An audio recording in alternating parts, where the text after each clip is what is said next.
Alright, hello everyone, I'm here with Andrew Elenbogen.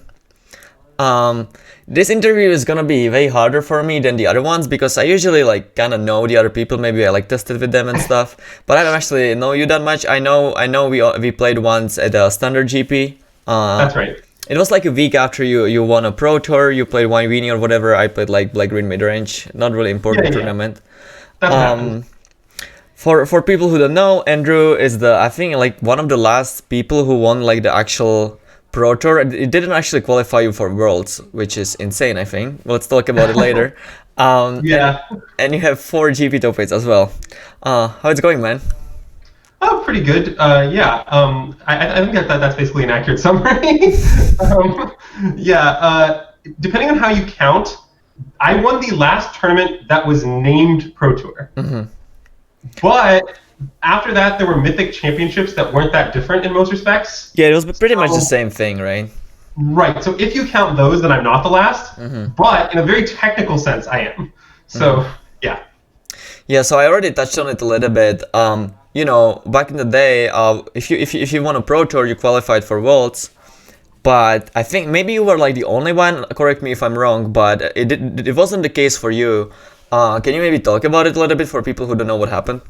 Oh, sure. I mean, basically, it's not that. So the deal is this. I was actually kind of things worked out really poorly for me in multiple ways. I've said before that I might have won the worst PT that occurred around the time I won. Maybe there's a PT 10 years ago that was worse to win. I'm not sure. But of the PTs on counting 4 on each side of mine, this was the worst one to win. And the reason is twofold. One was the Worlds thing. You're right. I didn't get a Worlds invite. I got instead a Mythic Invitational invite is what happened. WotC reached out to me and was hey, this is what we're doing instead. Sorry. And I was okay, well, I'll take what I can get, basically.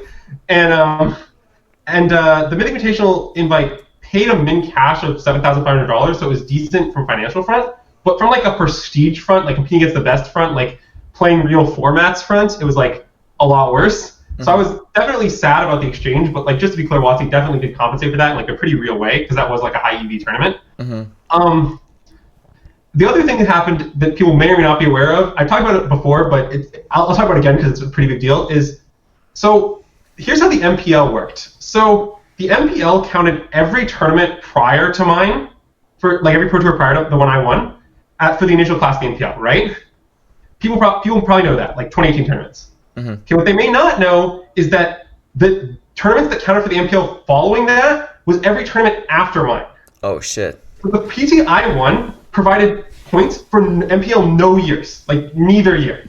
Which meant that instead of being basically a lock to make it if I ever won a match again, I was just drawing, I was drawing dead like everybody else because it's extremely hard to make it from nothing. So it worked out really, really poorly for me, and then it worked out even more poorly when the initial class of the MPL stuck around for a really long time for various reasons related to COVID and whatnot, all of which I think were reasonable decisions, but meant that being in that initial class was even higher EV. So it really, really worked out badly for me. But I mean, it is what it is. It's sad to hear, man. As I said in the beginning, I don't really know you that much. Obviously, I know you from seeing you at the Pro Tour and stuff, but I don't really know your story, the beginnings and stuff. Can you maybe talk about your path to the Pro Tour and stuff, if you can? Yeah, that's cool. So my story starts kind of before I even compete in any managed tournaments, which is from the time I was a kid till I graduated high school, I was a competitive chess grinder. Oh. So I drove around to chess tournaments all around the U.S. I played in many different cities in Michigan, and then in various cities nearby, in Ohio and Chicago, some East Coast cities, that kind of thing. And so I was and now at this time I couldn't legally drive for most of that period. So my parents were driving me to tournaments is basically what's happening. And that was my lifestyle for a lot of my life because I'm a pretty competitive person. I need to compete at something. I have something to prove. So I grinded chess for a long time. And then are you still playing even until to this day? Comfy question. I retired from competitive chess when I graduated high school, basically because I was playing with a team of people and we were all going to different colleges across the country, and my college didn't really have a real chess team. So I sort of had to retire is kind of what happened. But like that's not to say I don't play any games of chess. Like I can definitely be found randomly jamming like a live chess game at points in my life, including recently. But I'm just not taking it that seriously anymore. Like I'm not like studying or playing like extremely slow chess or anything like that. That I'm all kind of retired from, but I'm still not bad, even though I'm not as good as I was. Do you have like I don't really understand the system, but there is like this like grandmaster and stuff like that.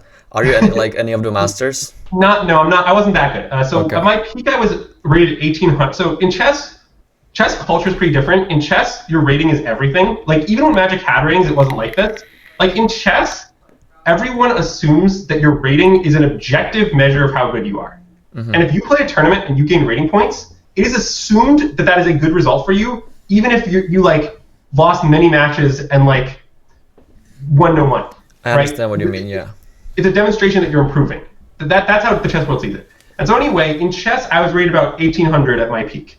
And that's not a master. That's like one of the best players who's not a master is probably the accurate description. But yeah, because you get the title of national master, like not that many points above that, and then international master and then grandmaster. But I'm not any of those things, but I was like an A player, which is like you're very good, but you're not a master, basically. So anyway, I was reasonably good at chess, but I'm probably better at Magic, is my guess. But anyway, here we are.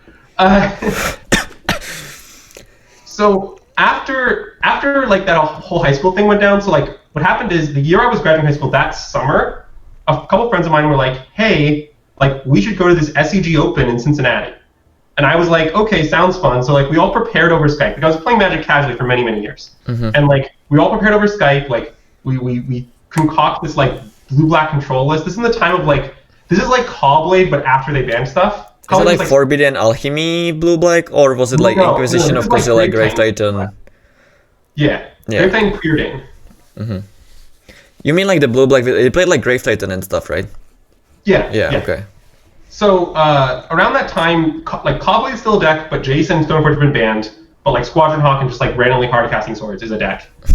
Anyway, we build this blue blacklist. We all play it. We basically all do poorly. I think one of the three of us makes day 2 and doesn't cash the SEG Open. But then there's this very important thing, which is at this point in time, the SEG Tour had what are called draft opens, which you could play if you missed day 2. They like happened on Sunday. And the draft open is really simple. It was 64 players. You play a 3-round draft, 8-player pod. If you 3-0 the draft, you make top 8. Top 8's another draft. That's it. That's the whole tournament. And I won that draft open because at this point in time I was playing basically only limited or mostly limited. So I won the whole thing. I won a few $100s, but like I had the fire. That's what happened. At that point I was like in. It was what the heck format was it? It was like a core set draft. It was the core set with Bloodthirst draft was the format. With what? It was the core set with Bloodthirst was the draft format that I won this draft open in. Okay. I don't know. I'm trying to remember which one that was. I think M11, M10, something like that. And I remember that there was a white common called Stave Off. I don't know if you know this card. Yeah, it's like a pacifism, but they can like pay to attack or whatever. No. That's not. I think you're thinking of a different card. I don't know which card you're thinking of. The card I'm thinking of is white. Target creature gains protection from the color of your choice, instant. And the thing is that you can target their creatures, very importantly. Okay. So like it's the sort of thing where like they'll play a combat trick on your guy, and you'll just give their guy protection and destroy them. It's like what happened. But the other thing is this card was so good, it was very, very good in limited format, that occasionally there'd be like stave off fights. Like I'd stave off my creature to save it in combat, but then you'd stave off my creature to give it pro white to stop the stave off from happening. It was very ridiculous. But I drafted like a bunch of void aggressive decks, and I kept, and that's how I threw it both drafts. I just had many copies of that card. Because I don't think people got that like this card was just great, but it was. Yeah. Anyway, so that's kind of how I got into Magic. Yeah, how it went from that? Like I mostly meant like the way to the Pro Tour, because there are like 2 types of people usually. Like one type is that you just like kind of like to play and it just like happens because you're just smart or whatever, and then you have people who just like try really hard to qualify. Which one was it for you? That's a fair question. I mean, I was a GP grinder. That's the answer. Like before I qualified for the Pro Tour, I just played a lot of GPs, and like even when I wasn't doing well in them, like I like just played a lot. Like and Eventually, from just playing many GPs, I managed to qualify for my first Pro Tour, which was Pro Tour Khans of Tarkir. I qualified playing Green Red Tron in Modern at a Grand Prix, and I didn't make top 8. It was GP Boston Worcester. It was like 2,000 players. So like the 13-2s went all the way down to 12th. Wow. And I was in 12th. I was the 12th 13-2. I qualified, and in those days, if you went 13-2 but didn't make top 8, you didn't get a plane ticket. So I convinced my parents to like get me a plane ticket to Hawaii, and then because I was a relatively poor college student at the time, and then my parents are great. And then I played my first Pro Tour, Khans of Tarkir. How did it went from there? Because obviously eventually you won a Pro Tour, as we talked about, but there was probably a long way till that point, or like maybe not, maybe you just got lucky in that tournament, or do you think that over the time on the Pro Tour you just like got better enough that you got like a real chance, or like what happened there?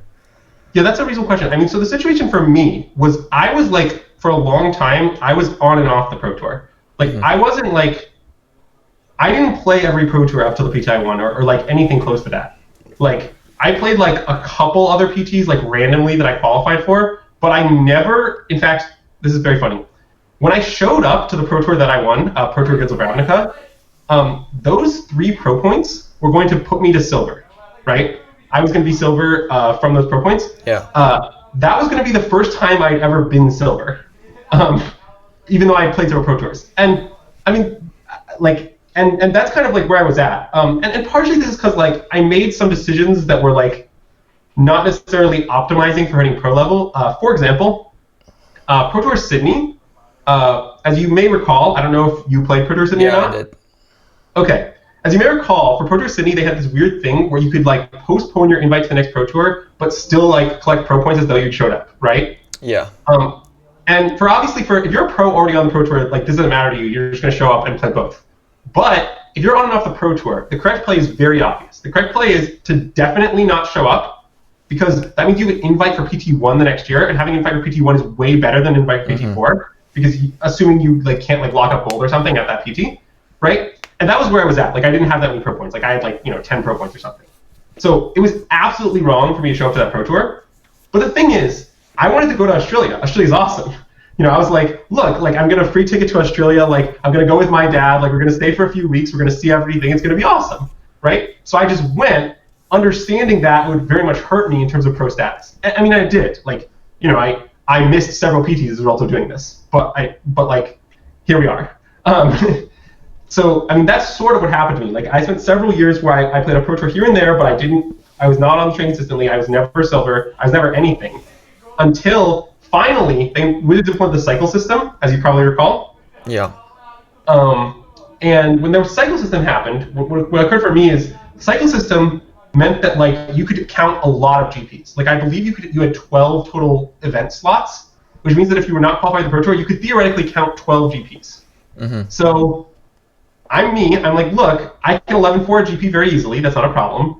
I'm just going to play enough GPs that I'm going to have 12 2-point slots for 11 foreign GPs, and I'm going to hit silver. Did it actually work out like that for you? Not exactly. What happened is I got to like 14 points doing this, and then I top 8'd a Grand Prix randomly. It was Grand Prix Dallas. It was release weekend Dominaria Limited. I'm very good at release weekend GPs, partially because I'm very good at sealed relative to most people. So anyway, I think several of my top 8s are release weekend limited. Anyway, so I top 8 that tournament, which got me 4 points, right? So then I was on 18. So then when I showed up to the Pro Tour, I got 3 more points, which put me to 21, in other words, silver. So I didn't actually grind as hard as like I was like considering grinding, but like that was legitimately the plan I was going for. If I had just like lost another match at that Grand Prix and not my top 8 or whatever. So did all of your GP top 8s happen before you won the PT, or when did you get those top 8s? It was I top 8 2.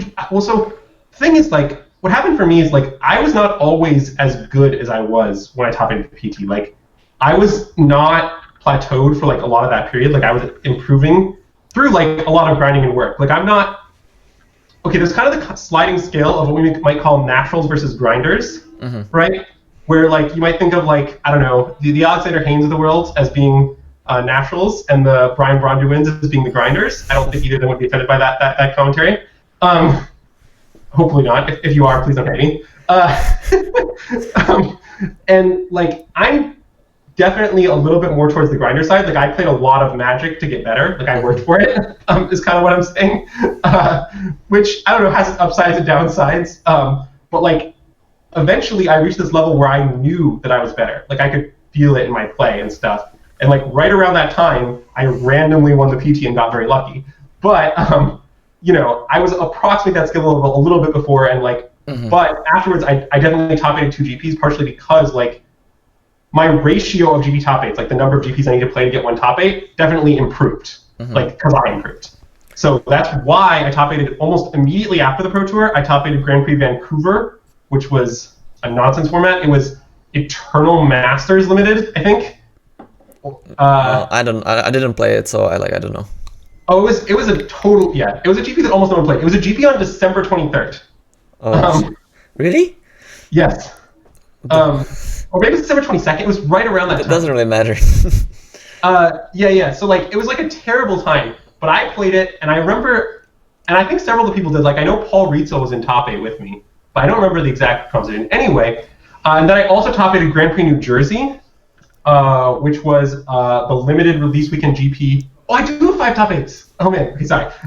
Which is the release weekend limited GP of whatever said that. Theros Beyond Death. I also top 8'd. So I've had 2 top 8s since the PT win. Do you maybe think that the fact that you won a PT helped you with those GP top 8s? Maybe like you got more confident or more relaxed, or also there is like this factor, right? That like if your opponent sits across someone who's like famous or just like won a PT or whatever, they might just like get a little bit sloppy with their plays because they may be like thinking that they like need to get lucky to beat this guy or whatever. Did you like experience that? I don't know. It's a mixed bag. Like, see, the thing I noticed is like, not all of I'm not famous level where like every single opponent knows who I am necessarily. Like, definitely like a decent portion. Definitely before I won the PT, nobody did, and definitely after I won, like, you know, a decent portion of my opponents did, maybe half. You know, but I still felt like not everybody, I don't know, I didn't observe my opponents playing worse. Like, I'm not saying my opponents played perfectly, but I don't think they perfectly played poor either. Mostly, I just think that, like, you know, I was at some point a, you know, 6 out of 10 in skill level, and then a few months before the PT win, I got better for various reasons and became an 8 out of 10 in skill level, and then since then I've been winning at an 8 out of 10 level. Like, I didn't really notice, like, a fame effect, really, but on the other hand, like, sometimes it's hard to say, like, you don't always know if your opponent misplays. You don't know what's in their hand, right? Like, your opponent doesn't block something, you're like, well, that block didn't, you know, it made sense not to block, but maybe they had a combat trick all along. Like, who knows, right? Yeah, I know what you mean. Yeah. So I didn't observe any of that, is what I'll say. But I also definitely wasn't like actively looking for it, so I'm not very confident. That's fine. I just wanted to talk about ask about it. I never won a PT, so you know, like, it's not like I know. Yeah, well, winning a PT is great. I do recommend it. I mean, yeah, I do think that like the fact that Magic Awards are incredibly hop heavy did greatly benefit me, so it's hard for me to complain. Even though before that I was like, wow, it's so ridiculous the awards are so top heavy. Let's talk about the PT win a little bit. If I'm not mistaken, you played like a mono white deck splashing for red. That's right.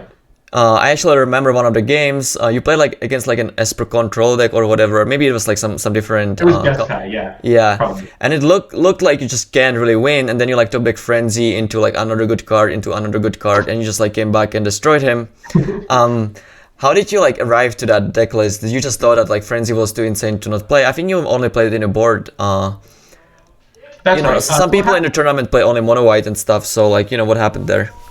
Yeah, so funnily enough, I think we actually had a really good version of mono white for the tournament. I mean, maybe that's what everybody who wins the PT says. I don't know, but I legitimately think we do, and I hope that I'm rational enough to say if we didn't. And the reason is twofold. There are basically a couple different builds of mono white for this tournament, and what happened is this: the weekend before the tournament, there was a Magic Online premiere event. I think it was like I don't remember. It was one of the tournaments where you had to go 6-2 to qualify for something. I don't remember all the Magic Online systems. But anyway, that tournament was really important to my testing team, because what you should know about this tournament is that Mono White did really well at this tournament. In fact, I work really closely with Max McVitie. I don't know if you know him at all. Yeah, he beat me like 2 times, so I know. Oh, yeah. Well, Max is great. And what you should know about Max is he only plays aggro. He only has one trick, but it's a really good trick. He just plays aggro very technically proficiently. He's like, individual play in game is very, very good. Definitely I talked to Marcus Long like a week ago, and he mentioned that Max is a aggro master as well, so it's probably true. Well, I mean, I'm not going to assume that everything Marcus says is true, but No, I didn't assume that, but now that you're the second person saying that, Yes. Well, I've known Max for a really long time because he's from Ann Arbor, which is where I'm from, and we've worked together for like. So I've been working with a real testing team for the last like few PTs. Like I was working with Team 5% with like Alan Wu and Mark Jacobson and those guys. But long before I had a testing team, I worked with only the Ann Arbor locals, and that meant that me and Max worked really closely together. And in fact, me and Max have a more or less like blood oath that we're never going to not team together for any team tournament. We team together almost every time.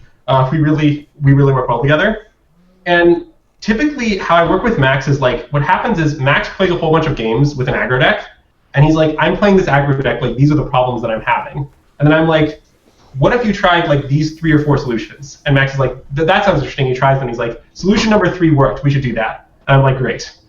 So like he gathers data, and I kind of interpret data. That's kind of how we work together. Mm-hmm. And so what happened is Max really liked this mono white deck. And I was like, okay, like I'm willing to play mono white, but I'm very concerned about the control matchup. So I'm like, okay, like let's jam. I'm gonna play the control side, you play the mono white side, and like we'll try to brainstorm ways to fix it. So we tried a couple different cards. Not all of them worked out that well. But then I was like, okay, riddle me this. What if we play red in the sideboard only for Experimental Frenzy? Like that's the only red card. And we were already super into Frenzy because Max had done well at the release weekend SCG Open playing mono red on my team, like it was a team tournament. And he was playing like 4 Frenzies in his 75. And so we already knew Frenzy was great. I don't know if everybody knew that. Maybe they did, but we definitely did. Well, I think most people knew that it was really good in mono red. It's just that not everyone arrived to the conclusion that you can also play it in mono white as well. Yeah, that's fair. Yeah, probably everybody did know that it was good in red. So we literally like devoted a whole bunch of slots in our deck to playing Redlands to do absolutely nothing but cast Frenzy. And then we didn't want to main deck too many of them because we were concerned about the come to play tap land count, and Clifftop Retreat is really bad in this deck because there's 20 lands and you want to be able to keep 1-landers. So we main decked like 2 Clifftop Retreat, I think, and we had the other 2 in the sideboard. Wow. So that we could board them in only when we have Frenzies. Whether that was correct or not is unclear to me. I think it might have been wrong, but that's what we did. And so when we started playing Frenzy against the Jeskai control deck, it just folded immediately. I mean, the version of the control deck that was popular before, there were basically 2. There was a version that played Crackling Drake, and there was a version that played like no creatures and went really big and burned the opponent out with Expansion Explosion, were the 2 versions of the deck. And when we tested against the Expansion Explosion deck, we felt like they could never ever beat Frenzy. Like Frenzy would come down, and it'd be like, you have to Wrath every turn forever. Like, good luck. You're not going to kill us. Like, it takes you so long to get to this like end game where you Expansion Explosion or Banefire or whatever us out. Like, you're screwed. And it's the Crackling Drake deck, it still wasn't that hard. Like, all we had to do was prevent them from assembling the 1-2 punch of, like, Crackling Drake plus Deafening Clarion to gain a bunch of life. And as long as that never was assembled, they could never beat Frenzy either. So we constructed our deck to have, like, the maximum number of Convoke spells. We had 4 Loxodon and 4 Conclave Tribunal. We were the only ones in the tournament, as far, like, maybe there's some random people, but the only major team playing 4 Conclave Tribunal. Everyone else played, like, 2. And because we had so many, we were much better at answering Crackling Drake and like stopping ourselves from losing to this. And also, we had all these Convoke spells, which are 0 drops off the top from Experimental Frenzy. So our deck was like one of the best at utilizing Frenzy. Mm-hmm. Like, if you have only 20 lands and 8 Convoke spells, which essentially cost 0, you're going to go really deep with Frenzy almost every time. So that's kind of how we arrived at the conclusion to play Frenzy. The other thing that happened is some people, the CFB team all played Mono White, but they all played this life gain list where they didn't have Venerated Loxodon. And this is my favorite story to tell, so I'm going to tell it, That's fine. Even though perhaps people have heard it. But here's what happened. So from what I've heard, because I've talked to a few people who worked for that team, some members of their team concluded that Loxodon wasn't very good because your creatures didn't get to attack for a turn, basically, and like you didn't want to take a turn off in your aggro deck. And I see where they're coming from, but what we concluded was the exact opposite. We concluded that Loxodon was the best card in the deck by far. You should draw it as much as you possibly can. like you should keep loose hands if they have Loxodon, because it's just so good. Basically, you have to just think of it as being like a 0 mana 9 power. And you don't really care that like they gain 4 life or whatever. That doesn't matter. It's too much power. Yeah. Too little mana. And so the fact that sorry, go. No, I didn't. Yeah, I thought that you stopped like saying something, so I wanted to ask some question, but I just interrupted you. Sorry. Oh no, it's okay. Sorry, I was going to finish this. So the best team in the world, Channel Fireball, concluded they should play 0 Loxodon and had very mediocre results of the tournament. The team of 3 random people from Ann Arbor, which was me, Max McVitie, and Tyler Hill, just concluded that we should play 4, and it was the best card of the deck by far. And a few weeks later, no mono white deck didn't have Loxodon. The proof was in the pudding. It was very clear that Loxodon was busted. And because we were the only ones in the tournament who had Venerate Loxodon and Experimental Frenzy and the right mix of 1-drops and 4 Conclave Tribunal, those were kind of like the difference between lists, I feel like we legitimately might have had the best white list in the tournament, even if there were some imperfections. Like, I don't know if the Cliff Tower Tweets and the sideboard thing was really sound. Mm-hmm. But that's kind of what happened. And I to this day, I'm not over the fact that, like, we figured out Loxodon was great and they didn't. And, like, I remember this moment where we were finalizing the deck list. Like, we were all sitting around a table trying to, like, finalize our list, like, a few days before the PT because, like, we were going to fly out. And I remember I asked Max, like, oh, is it possible we should play some heroic reinforcements in, like, 3 Loxodon or 2 Loxodon? And Max was like, the only thing I'm confident about in the entire list is 4 Loxodon. Well, good for you, I guess. It was honestly great. Mm-hmm. So we already talked about the fact that, I mean, you won the PT, which is obviously great, but it didn't actually provide you with as much as maybe the other people who have won before. Did that maybe like discourage you to like try hard after that? Because on one hand, you kind of like proved it all, right? You won the biggest tournament, but you're still in the spot that you just like have to grind from 0. Did that maybe discourage you? Are you playing a lot of Magic nowadays? Like, what is going on with you with Magic? Yeah, that's a reasonable question. I mean, I was still playing a whole bunch of tournaments. So, okay, the thing is, I still had Platinum for a year. It's just that when Platinum went away, I had nothing because I didn't have any points towards MPL, basically. Mm-hmm. So I didn't have actual nothing, and so I was definitely going to play out my Platinum year to get to like collect my checks and whatnot, my appearance fees. But the thing that happened was that I definitely wasn't going to stop Magic anytime soon, and I wasn't even going to stop after the implementation of the MPL and rival system, even though it was super bad for me. Like, even though it wasn't clear to me that I was ever going to make pro level in that system, essentially. And when there were fractional invites announced, I was actually like, okay, like, this is going to be fine. Here's what's going to happen. I'm going to play a whole bunch of GPs. You may notice that many of my plans involve the plan of I'm going to play a whole bunch of GPs. I'm going to play a whole bunch of GPs, and I'm just going to grind my way to 100% of an invite somehow. And the way it worked is that once you had 100% of an invite, you actually got 2 invites. The percentage didn't expire for a term. So I was like, okay, I'm going to play 2 consecutive PTs that way. And I'm just pretty sure that, like, as long as they have fractionals, I can play like 2 PTs a year indefinitely, and I'll just like be happy with that. Mm-hmm. I really like Grand Prix just because I like to see all my friends who, you know, I don't get to see very often other than Grand Prix from all over the country. And I just like to, like, I don't know, hang out, get dinner with friends, play some competitive Magic. So because of that, like, it's never costing me to say, like, oh, I'm going to play a bunch of Grand Prix. Like, I actively like playing them. I'm maybe one of the few pros who says that, but that is how I feel. So nothing really changed, you know, even though, you know, you got kind of screwed. Basically. Correct. I really have no plans to change anything. The only thing that did change is that now, with COVID, there are no Grand Prix. And basically where I'm at is, if they announced tomorrow that there was somehow going to be a Grand Prix that was safe, I don't know how it would be safe, but theoretically, right, like, I would go. Like, I would book a plane ticket immediately. I mean, I think a lot of people would go. Like, I talked about this with a friend. You know, some people are like wondering if Magic is maybe dying or whatever. I'm pretty sure that, you know, after this like COVID time, like the first GPs are just gonna be so fucking full. Like, yeah. Yeah, you're probably right, honestly. Yeah. But I mean, that's fine. You know, assuming that GPs exist again, which is an assumption because we don't really know anything, but. It might be called differently, but there will probably be some like big Magic events, right? Yes. I mean, what's important to me is I want to play a big tournament.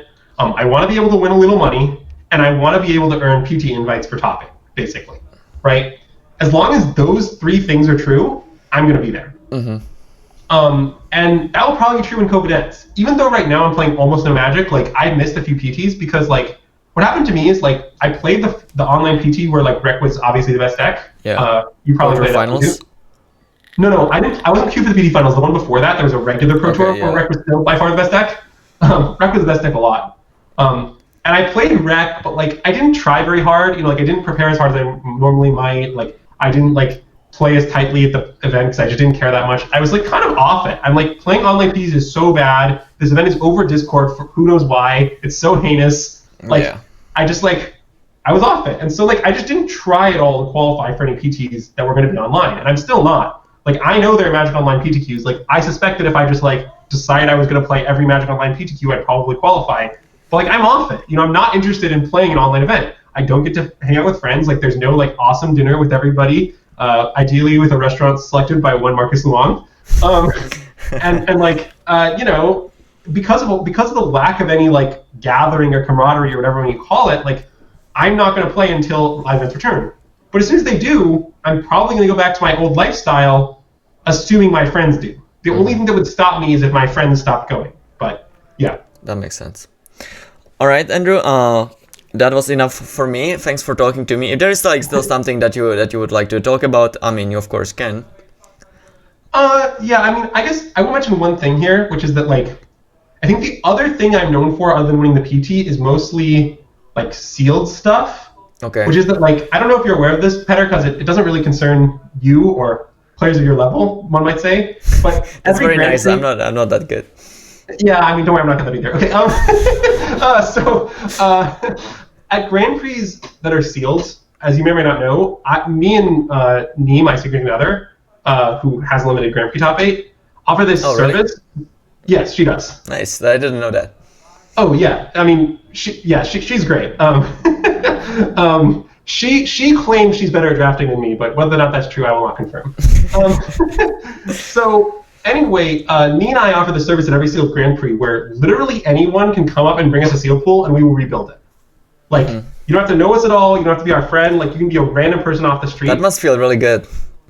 Yeah, I mean the point of it is just that like, you know, I think you probably know that like, if you're with a group of pros or like even just friends who are grinders or whatever, usually people will like compare pools and talk about pools, especially hard pools, like between rounds and get help. And then like, you'll be able to side into like the best version of your pool, whatever that is, right? And like I'm pretty good at specifically sealed, mostly because like when I was in college, I used to like literally rebuild the seal pools of like every single person from my college when we walked over to the neighboring college for pre-releases. So like because I'm good at sealed, I offered the service just to literally anyone. I was like, look, come up to me, we'll do seal pool, you'll learn something, you'll better tie into. It's like a win for everybody. And Nee's pretty good at seal as well. Like she helps me out, she sees things at angles I don't usually. And yeah, that's what we do. And I just want to talk about it because, I don't know, it's one of my favorite things I've done related to Magic. Like, it's a way to give back to the community. Like, you know, I think the community's given me a lot. It's like one of the places I feel the most at home. Like, I feel that Magic players are mostly like my people. I'm like, this is where I fit in.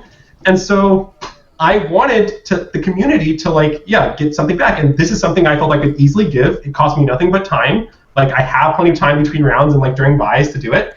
And yeah, how did the people like get to know about it? Well, I just tweet about it every tournament. Oh, I see. And okay. then, like, I'm like, by the way, I'm going to be at this GP, like with me. We're going to be offering sealed rebuilds, like. And then when I'm between rounds, I'm like, okay, like we are now at table 257. Like, come over if you want to rebuild. And usually, like a line starts to build. Like, I get usually a significant amount of interest in this, and it takes a little bit to build every pool. But I think it's fun, and I like building pools, so I'm not going to stop doing it anytime soon. And if GPs come back, like the first limited GP, whenever that is, like if it's in the United States anywhere, or even in like Canada or a neighboring country, Nee and I are going to be there. We're going to be doing this. And like, I don't know, I just wanted to say that like people should come get our sealed rebuilds. Like that's it. I just wanted to like advertise a little and also just talk about it a little. That's awesome. Yeah, it's actually interesting. Today I also interviewed Michael Bonde, and he also said that he's like sealed is his specialty. So I have two people like that in one day. That's interesting. Not that many people are usually that like, you know, talking about seal that much. It's usually like drafting or whatever. But yeah, I know. I'm aware it's unusual, but like it's certainly true of me. Like, okay, I'm not saying this will ever happen, but if they someday announced that like there would be a pro tour with sealed instead of draft for some reason, or they announced that like there'd be a Grand Prix with sealed both days, I think I would do actually way better. Like I think it'd be a big difference. Like just because like the difference between sealed and draft is that in sealed you look at a pile of cards and you ask the question like, okay, like from the tools available in this pool, like what does this deck need? You have to do like crazy stuff to get what your deck needs, like even if it's not like normal. Like maybe you're like, oh, this is a very good removal spell that I'd never cut in draft, but my deck has no creatures in it and no way to possibly win a game, so I have to cut something. I'm going to cut this card. Or like you have to do things you would never do in a draft. As well, draft is much more about like trying to like find your way into the right colors and the right cards to support your strategy. So like you never have to do weird stuff. Like you never have to cut cards that are very good or like stuff like that, I guess. And that's what plays my strength is like seeing the whole plan of a deck, like imagining what the game plays out and figuring out exactly what like puzzle piece I need to slot in to make it work. Well, awesome. It was fun talking to you. Thank you for your time. For anyone who watched until to this point, if you like the video, please click on the like and subscribe button. And I wish you the best. See you. Yeah. Good talk.